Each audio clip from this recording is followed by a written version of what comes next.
సీతారామరాజు జిల్లా అనంతగిరి మండలం రొంపెల్లి పంచాయతీ పరిధిలో మరలోవ గ్రామంలో 12 కుటుంబాలు కొండదొర తెగకు చెందిన గిరిజనులు జీవనం సాగిస్తున్నారు. మా గ్రామానికి మంచినీళ్ల సౌకర్యం కల్పించాలని, అడవి తల్లి మాట పేరు మీద రోడ్డు మంజూరు చేయాలని పీఓ ఐటీడీఏ పాడేరు మారుమూల గ్రామమైన మరలోవ గ్రామాన్ని సందర్శించాలి. తక్షణమే రోడ్డు నిధులు మంజూరు చేయాలని సిపిఎం జిల్లా కార్యవర్గ సభ్యుడు కె గోవిందరావు, గిరిజన సంఘం నాయకులు గలబర్తి ఎర్రయ్య డిమాండ్ చేయడం జరిగింది.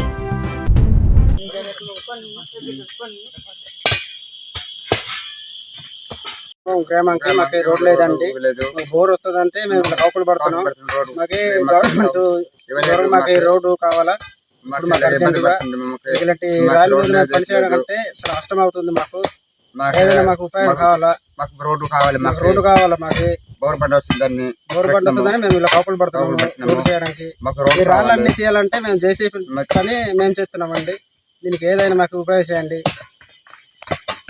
రావడం కోసం మొర్లావ గిరిజనులు శ్రమదానంతో 3 రోజుల పాటు సొంతంగా తన బోరుబండి కోసం బాట ఏర్పాటు చేయడం జరుగుతుంది. దీనికి వెంటనే ప్రభుత్వం ఐటీడీఏ పీఓ గారు స్పందిస్తూ ఆ గ్రామానికి నిధులు రోడ్డుకు మంజూరు చేయాలని, గత 2-3 నెలల నుండి ఆ గ్రామానికి నీళ్ళ కోసం మైళ్ళ దూరం ఎత్తైన కొండలు ఎక్కుతూ దిగుతూ కలెక్టర్ మేడం గారు మాకు నీళ్ళు ఇవ్వాలని ఆందోళన చేశారు. దాని ఫలితంగా ఆర్డబ్ల్యూఎస్ అధికారులందరూ కూడా గ్రామానికి వెళ్ళి మీకు బోరుబండి రావాలంటే పని చేసుకోవాలి, రోడ్డుకి బండి రావడానికి ఏర్పాటు చేసుకోవాలని చెప్పారు. దీనికి మేఘాల మీద గిరిజనులందరూ మీటింగ్ వేసుకొని బోరుబండి కోసం ఈ 2-3 రోజుల పాటు శ్రమదానం చేస్తున్నారు.